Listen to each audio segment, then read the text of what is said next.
ஆண்டவராய் இயேசு கிறிஸ்துவின் நாமத்துக்கு மேன்மை உண்டாவதாக. எபேசியர் 1வது அதிகாரம்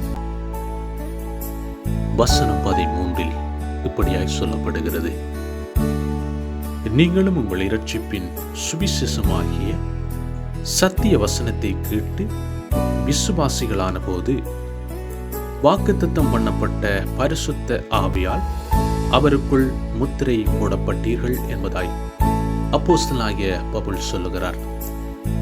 அன்பான தேவஜனமே, கர்த்தருடைய வார்த்தைகளை கேட்டு அதை விசுவாசிக்கும் பொழுது பரிசுத்த ஆவியானவர் எங்களோடு கிரியை செய்கிறவராய் இருக்கிறார். கர்த்தருடைய வார்த்தைகளை விசுவாசித்து அதை ஏற்றுக்கொள்ளும் பொழுது கர்த்தருடைய ஆவியானவர் எங்களுடைய வாழ்க்கையிலே அசைவாடுகிறவராய் இருக்கிறார். ஆண்டவராய் இயேசு கிறிஸ்து உங்களை ஆசீர்வதித்து உங்களை பாதுகாப்பாராக. God bless you.